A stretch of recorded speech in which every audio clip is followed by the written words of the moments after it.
اسی لیے سیاست بھی اسلام کا ایک حصہ ہے، اور بخاری شریف کی حدیث کے اندر آتا ہے کہ نبی اکرم صلی اللہ علیہ وسلم نے ارشاد فرمایا ان بنی اسرائیل كانت تسوسهم الانبیاء كلما هلك نبی خلفه نبی وانا لا نبی بعدی۔ اللہ کے نبی علیہ السلام نے فرمایا کہ بنی اسرائیل کے انبیاء بنی اسرائیل کی سیاست کے ذمہ دار ہوا کرتے، تمام کے تمام انبیاء جو گزرے وہی بنی اسرائیل کی سیاست کرتے۔ فرمایا کہ ایک نبی جب دنیا سے تشریف لے جاتے تو دوسرے نبی کو اللہ ان کی جگہ مقرر کر دیتے، لیکن میں ایسا نبی ہوں کہ میرے بعد کوئی نبی نہیں، لیکن میرے بعد میرے خلفاء ہوں، میرے جانشین ہوں، اور وہ جانشین حضرات علماء کرام ہیں۔ خود نبی اکرم صلی اللہ علیہ وسلم نے ایک دوسری حدیث کے اندر فرمایا ان العلماء ورثۃ الانبیاء، حضرات علماء انبیاء کرام علیہ السلام کے وارث۔ لہذا مطلب یہ نکلا کہ نبی اکرم صلی اللہ علیہ وسلم کے بعد کوئی نبی تو نہیں، لیکن آپ کے خلفاء ہیں، آپ کے جانشین ہیں، آپ کے وارثین ہیں، اور ان وارثین میں حضرات علماء کرام یہ سب سے اول نمبر پر ہیں، بلکہ وہی اصل میں سچے وارث اور حقیقی وارث حضرات انبیاء کرام علیہ السلام کے۔ لہذا جو کام انبیاء کرام علیہ السلام کرتے تھے وہ سارے کام ان حضرات کی ذمہ داری، جو کام انبیاء کرام علیہ السلام نے کیا اور اخیر میں جناب محمد رسول اللہ صلی اللہ علیہ وسلم نے انجام دیے، ان سارے کاموں کی ذمہ داری حضرات علماء کرام کے کندھوں پر آتی ہے۔ لیکن یہاں پر ایک بات یہ سمجھ کے چلے کہ نبی اکرم صلی اللہ علیہ وسلم اور آپ سے پہلے کے جو پیغمبر تھے وہ تو جامع حیثیت کے مالک ہوتے، تمام چیزوں پر ان کی نظر، ہر چیز کے اوپر ان کی نگاہ اور پوری گہرائی کے ساتھ میں نگاہ ہوا کرتی ہے۔ لیکن جو آپ کے جانشین علماء ہیں اور علماء کے درمیان میں انبیاء کرام علیہ السلام اور بالخصوص ہمارے نبی صلی اللہ علیہ وسلم کی یہ صفات متفرق ہو کر بڑھ کر آئی ہوئی، کسی کے اندر کوئی صفت ہے، کسی کے اندر کوئی صفت ہے، کسی کے اندر کوئی کمال ہے تو کسی کے اندر کوئی اور کمال ہے۔ تو عرض یہ کرنا ہے کہ اللہ تعالیٰ نے ان صفات انبیاء کو ان کے وارثین کے اندر متفرق طور پر عطا کیا، کسی میں کسی ایک کمال، کسی میں دو چار کمالات کو اللہ تبارک و تعالیٰ نے اشکارا فرمایا۔ اس طرح دنیا کے جو علماء کرام موجود ہیں وہ انبیاء کرام علیہ السلام کی ان صفات کے جامعات کے کچھ وارث ہوتے ہیں، سب مل کر نبی کے پورے وارث بنتے ہیں، لیکن منتشر ہے سب کچھ۔ اگر یہ پوری جامعیت کے ساتھ ایک جگہ جمع ہو جائیں گے تو وہ نقشہ دنیا میں دیکھا جائے گا جو نبی کریم صلی اللہ علیہ وسلم چھوڑتے گئے، لیکن کیونکہ اس وقت ہم متفرق ہیں، منتشر ہیں، اس لیے وہ برکات ظہور نہیں پا رہے ہیں۔ اگر ہم سب کے ساتھ ایک جگہ پر جمع ہو جائے، متحد ہو جائے اور ہر ایک کا کمال دوسرے کے کمال کے ساتھ اتحاد پیدا کر لے اور ان کے اندر ایک جامعیت والی صفت پیدا ہو جائے تو پھر سارے کے سارے وہ برکات جو نبی اکرم صلی اللہ علیہ وسلم دنیا والوں کو دکھا کے گئے وہ دوبارہ ہم دیکھ سکتے۔ بہرحال بتانا یہ ہے کہ اس کا کسی کے اندر علمی کمال ہوتا ہے، کسی کے اندر عملی کمال ہوتا ہے، کسی کے اندر سیاسی شعور کا زیادہ معنی ہوتا ہے، کسی کے اندر کسی اور طرح کی بات ہوا کرتی ہے۔ ان سب کو ایک جگہ پر جمع کرنے کی ضرورت ہے۔ یہ سب اس وقت منتشر ہے۔ حضرات علماء کرام میں کچھ علماء وہ ہوتے ہیں جن کے اندر سیاسی شعور زیادہ ہوتا ہے، کچھ ایسے بھی ہوتے ہیں جن کے اندر یہ شعور اس طرح نہیں ہوتا یا بالکل نہیں ہوتا، ایسا بھی ہو سکتا ہے۔ اسی لیے علماء کہتے ہیں کہ سیاست کی دو طرح کی، ایک ہے عملی سیاست اور ایک ہے علمی سیاست۔ علمی سیاست کا مطلب یہ ہے کہ وہ سیاسی شعور علمی طور پر پوری بصیرت اور پوری گہرائی کے ساتھ میں حاصل کرے۔ لیکن کچھ ایسے بھی ہوں گے جو عملی میدان کے اندر کام کرنے والے ہوں۔ ہر علمی آدمی عملی میدان میں کام نہیں کر سکتا، اور ہر عملی میدان میں کام کرنے والا علمی اس طرح رسوخ اور اس طرح اس کے اندر رسوخ نہیں ہو سکتا۔ ایسا ہوتا ہے دنیا کے اندر۔ تو ہمارے وہاں کچھ لوگ ایسے ہوتے ہیں، کچھ لوگ ایسے ہونے چاہیے۔ یہ تقسیم کار کا اصول ہے، اور تقسیم کار کے اصول ہی پر کام کرنے پر کام ہوتا ہے اور کامیابی کی منزل طے کرتا ہے۔ بہرحال بتانا مشکل یہ ہے کہ اس وقت سیاسی شعور کی جو بات ہو رہی ہے، تو ہمیں اس بات کی ضرورت ہے کہ علماء میں سے اس پردے کو آگے لانے کی کوشش کرے جو سیاسی شعور رکھتا ہے اور اس سلسلے میں کام کرنے کی قابلیت اور صلاحیت رکھتا ہے، اور علمی طور پر رکھتا ہے تو اسے علمی طور پر استعمال کیا جائے، کوئی عملی طور پر کر سکتا ہے تو اسے عملی طور پر استعمال کرنے کی کوشش کی جائے۔ ایک بات تو یہ ہوئی۔ دوسری بات یہ ہے، سیاست کس چیز کا نام ہے؟ سیاست اصل میں تدبیر موافق کا نام ہے۔ ایسی تدبیر اختیار کرنا جو موافق پڑ جائے۔ اگر کوئی ایسی تدبیر کرتا ہے جو خلاف میں جا رہی ہو تو اس کا نام سیاست نہیں، اس کا نام تو حماقت ہے، اس کا نام تو حماقت ہے۔ سیاست کیا ہے؟ سیاست یہ ہے کہ ایسی تدابیر استعمال کی جائے، ایسے طور استعمال کیے جائے اور ایسے انداز اختیار کیے جائے جس سے کہ کام ہمارے موافق ہونے لگے، اس کا نام ہے سیاست۔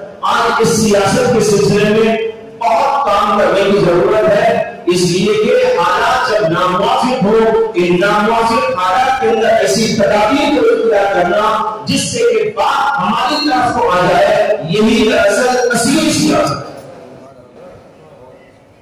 اگر اس سلسلے میں ہم نے اس طرح کی تدبیر نہیں کی، بحث تدبیر کر لی، تو خدا کی قسم اس طرح حماقت کو رکھا جا سکتا ہے، سیاست نہیں رکھا جا سکتا۔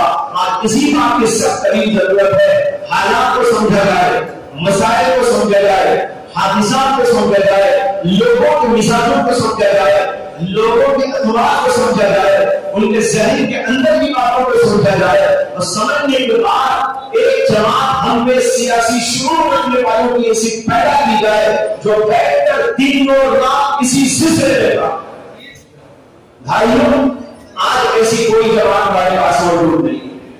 کچھ علماء ہیں مسجدوں میں کام کر رہے ہیں، کچھ علماء ہیں مدارس میں کام کر رہے ہیں، کچھ علماء ہیں کسی اور جگہ پر کام کر رہے ہیں، کسی جماعت کے اندر کام کر رہے ہیں، یہ سب اپنی جگہ پر ہے، لیکن ایک ایسی سیاسی جماعت ہونی چاہیے علماء کرام کی جن کا دن رات مشغلہ صرف یہ ہو، وہ حالات کو سمجھے، مسائل کو سمجھے، اور جو ہے اخبار کو سمجھے، لوگوں کے مزاجوں کو سمجھے، لوگوں کے ذہنوں کو سمجھے، ان کے ذہنوں کے اندر کیا ہے، ان کے دلوں میں گھسا ہوا کیا ہے، اس کو سمجھنے کی کوشش کرے اور پھر سوچے کہ ان کے لیے ہمیں کیا بتایا۔ یہ ہے اصل کام جو اس وقت میں کرنے کا ہے۔ اسی کا نام دراصل سیاسی شعور ہے، ورنہ تو صرف اس طرح کوئی میٹنگ کر کے ہم اٹھ کے چلے جائیں تو کوئی بات بننے والی نہیں ہے۔ اس لیے اس وقت میں صدائے امتحان کو اس بات کی دعوت دیتا ہوں، اور میں انشاءاللہ اس سلسلے میں جو ہے ان حضرات کے ساتھ پورا تعاون کرنے کے لیے تیار ہوں کہ ہمارے علماء کے درمیان میں ایسے لوگوں کو تلاش کر کے ان کو باقاعدہ کنفرم کی جائے اور ان کو رکھا جائے، ان کی ضروریات کو پورا کیا جائے، اور ان کے ذمہ کوئی اور کام ہو۔ اگر وہ کوئی اور کام کرے تو یہ کام نہیں کر پائیں گے۔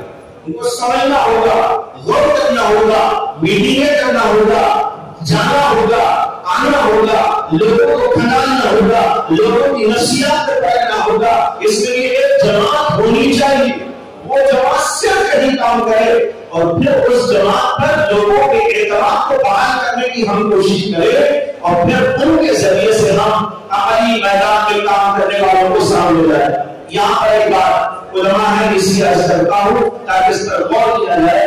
علماء کبھی ہو سکتا ہے کہ سیاسی میدان میں عملی طور پر کام نہ کریں، ہو سکتا ہے کچھ حالات کی وجہ سے، لیکن وہی علماء کے مشورے سے ایسے لوگوں کو میدان میں لانا چاہیے جو موافقت میں کام کرنے والے، ہمارے مفاد میں کام کرنے والے، ملت کے مفاد میں کام کرنے والے، ایسے لوگوں کو سامنے لا کر کام کرانے کی ضرورت ہوتی ہے.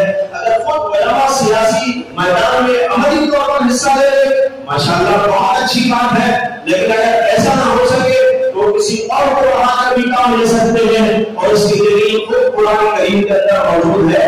اللہ تبارک و تعالیٰ نے ایک پیغمبر کا ذکر کرتے ہوئے بنی اسرائیل کے ایک طبقے کا حال بیان کرتے ہوئے اس نے فرمایا ہے کہ وقال لهم نبيهم ان الله قد بعث لكم طالوت ملكا. دیکھو نبی موجود ہے، نبی دنیا میں موجود ہے.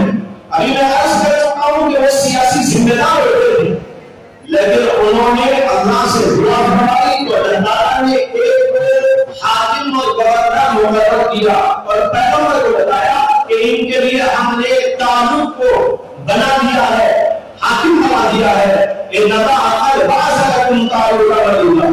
لوگوں کو اشکال بھی ہوا، اشکال شاید اسی لیے ہوا ہو کہ ہمارے ذمہ دار سیاست کو نبی ہوا کرتے تھے، یا نئے نبی کو کیوں بنایا گیا، اس لیے اشکال ہوا.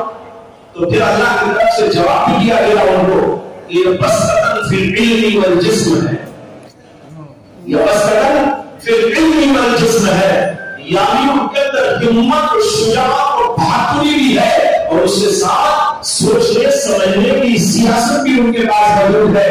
بسطن فی العلم والجسم ہے، اس لیے ان کو مقرر کیا گیا ہے. بتائیے کہ ایسے لوگوں کو ہم سامنے لا سکتے ہیں.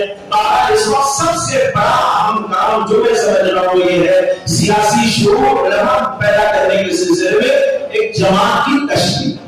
وہ جماعت ان سارے مشوروں پر عمل کرے جو یہاں پر مولانا فاروق صاحب نے، عمر فاروق صاحب نے بیان کیے، مولانا خلیل الرحمان صاحب نے بیان کیے، مولانا جو ہے رضوان صاحب نے بیان کیے، اور بھی دیگر حضرات نے بیان کروائے. جو مشورے یہاں پر آئے وہ سارے مشورے قابل عمل ہے، قابل لحاظ ہے. وقت پر ان سب چیزوں پر ہمیں عمل کرنے کی کوشش ہونی چاہیے. لیکن سب سے اہم ترین جو بات وہ یہ ہے کہ ایک جماعت ہمیں ہونا چاہیے جس کا کام ہی یہی ہو، اس کا اوڑھنا بچھونا ہی یہی ہو. اس کے سوا اگر ہم کسی کو وقتی طور پر کوئی بولے اور لے لے اور ختم ہو جائے تو بھائی ان کے مسائل میں وہ گھرے رہیں گے، اور ان کے حالات ہو سکتا ہے کہ پورے طور پر ادھر ان کو متوجہ ہونے کا موقع نہ دے تو پھر ہم جہاں سے وہیں لے جائیں گے. بہرحال یہ میرا مشورہ ہے کہ اس سے ہمیں کوشش ہونی چاہیے اور صدائے اتحاد کی طرف سے اور دیگر حضرات کو اس ساتھ میں لے کر اس طرح کا کوئی پیغام اور اس طرح کا کوئی جو اقدام کیا جائے تو ہو سکتا ہے کہ بہت بڑا اس سلسلے میں کارنامہ انجام دیا جا سکے. بہرحال بڑی ضرورت ہے کہ موقع کی نزاکت کو حالات کے پیش نظر فکروں کی اس دور کے اندر ہم خوب غور فکر کریں، توجہ کریں، اور یہ نہ سوچیں کہ سیاست ہمارا کوئی کام نہیں ہے، بلکہ میں امام شافعی رحمۃ اللہ علیہ کا قول ذکر کیا کرتا ہوں. میں بہت پہلے حضرت حکیم الامت تھانوی رحمۃ اللہ علیہ کا قول پڑھا تھا. انہوں نے فرمایا تھا کہ وہ شریعت نہیں جس میں سیاست نہ ہو. وجہ کیا ہے؟ شریعت کو جامع ہوگی، کامل ہوگی. اليوم اکملت لکم دینکم واتممت علیکم نعمتی. تو ایک اتنا بڑا حصہ دین میں نہ رہے یہ تو دین کا نقصان ہے، شریعت کا نقص ہے، اور شریعت ناقص نہیں ہو تو کامل ہے. لہذا معلوم ہوا کہ دین اور شریعت کے اندر سیاست بھی ایک بہت بڑا حصہ ہے. نبی اکرم صلی اللہ علیہ وسلم نے سیاست کی، اس کے بعد حضرت خلفائے راشدین نے سیاست کی، پھر اس کے بعد یہ سلسلہ چلتا رہا. لیکن بعض مفاد پرست لوگوں نے جب دیکھا کہ اس سے ہمیں کچھ مل سکتا ہے تو انہوں نے علماء کو ہٹانا شروع کیا، اور ہٹاتے اتنے کنارے لے کر چلے گئے. اب علماء کو یہ نہیں معلوم کہ سیاست کو ایسی چیز ہے جو شریعت کی ہوا کرتی ہے. یہ ہمارا قصور ہے اور ہمارے ساتھ یہ کیا گیا ہے، اور اتنا ہٹایا گیا کہ کنارے پہ جا کے بٹھا دیا. اس کی آج ضرورت ہے کہ اس کنارے سے ہم درمیان میں آگے کھڑے ہوں، میدان سیاست میں آئے، آگے کھڑے ہوں اور نکالے، تب جا کر کام انشاءاللہ صحیح طور پر ہوگا۔ اس لیے سیاست جیسے کہ میں کہہ چکا ہوں موافق حالات پیدا کرنے کا نام ہے، اور وہ وہی لوگ کر سکتے ہیں جو ملت کا غم رکھنے والے، جو ملت کا درد رکھنے والے، جن کے پیش نظر مفاد اپنا ذاتی کبھی نہیں ہوا کرتا، وہ سوتے ہیں، اٹھتے ہیں، کھاتے ہیں، پیتے ہیں، کچھ بھی کام کرتے ہیں تو ان کے پیش نظر ملت اور امت ہوا کرتی ہے۔ وہ اپنے لیے نہیں کھاتے، وہ اپنے لیے نہیں سوتے، وہ اپنے لیے کوئی کام نہیں کرتے، وہ جو کچھ کرتے ہیں وہ ملت کے مفاد کے لیے کرتے ہیں اور اللہ کی رضا کے لیے۔ تو ایسے جو لوگ ہوتے ہیں وہ یہ کام کر سکتے ہیں، اس لیے ایسے لوگوں کو سامنے لانے کی ضرورت ہے۔ جب لوگ سامنے آئیں گے تو انشاءاللہ حالات بدلتے چلے جائیں گے۔ میں کہہ رہا تھا کہ ان کا ایک اور میرے پاس تھا مولانا اشرف علی تھانوی صاحب کا، کہ وہ شریعت نہیں جس میں سیاست نہ ہو، اور وہ سیاست نہیں جو شریعت کے تابع ہو۔ وہ سیاست کا سیاست وہ یا تو حماقت ہوگی یا شرارت، جس کے اندر شریعت نہ ہو، جس میں شریعت کا لحاظ نہ ہو، جس میں امت کا درد نہ ہو، جس کے اندر ملت کا مفاد پیش نظر نہ ہو، وہ تو ایک اور چیز ہوا کرتی ہے، وہ سیاست نہیں ہوا کرتی۔ یہ کہا میرے پاس یہ بہت پہلے بات ہے طالب علم کے زمانے میں، لیکن بعد میں جہاں کچھ مطالعہ ویسے کو اگر چاہتی نہیں ہے، لیکن کبھی کبھی کچھ ادھر ادھر کا دیکھ لیتا ہوں، کچھ باتیں سمجھ میں آ جاتی ہے، پڑھ لیتا ہوں۔ تو ایک کتاب مل گئی تھی پڑھنے کو، وہ علامہ ابن القیم رحمۃ اللہ علیہ کی کتاب ہے الطرق الحکمیہ فی السیاست الشرعیہ۔ سیاست شرعیہ کے عنوان پر علامہ ابن القیم کی مستقل کتاب ہے، بڑی جامع، بڑی شاندار۔ اس کے اندر انہوں نے بعینی یہ بات حضرت امام الشافعی رحمۃ اللہ علیہ کی طرف منسوب کرتے کی ہے کہ امام شافعی نے فرمایا وہ شریعت نہیں ہو سکتی جس کے اندر سیاست نہ ہو، اور وہ سیاست نہیں جو شریعت کے تابع۔ آج اس بات کی ضرورت ہے ہم یہ نعرہ لے کے کھڑے ہوں اور میدان کے اندر آئے اور کام کریں۔ اس کے لیے انشاءاللہ کیا تدابیر ہونی چاہیے یہ غور و فکر کا محتاج ہے، اور یہ جو ہے سلسلے میں اجلاس مختلف جگہ پر کرنے کا ارادہ کیا گیا ہے۔ بابا صاحب بتا رہے ہیں مختلف علاقوں میں اس طرح کی اور مجلس قائم کی جائے گی، وہاں کی علماء کو دعوت دی جائے گی اور اس سلسلے میں مشورے طلب کیے جائیں گے اور کسی حتمی نتیجے پر پہنچنے کی انشاءاللہ کوشش کی جائے گی۔ اللہ برکت عطا فرمائے اور کامیابی عطا فرمائے، اور اس تحریک کو اللہ تعالیٰ آگے لے جانے میں ہماری مدد و نصرت فرمائے۔ وآخر دعوانا الحمدللہ رب العالمین۔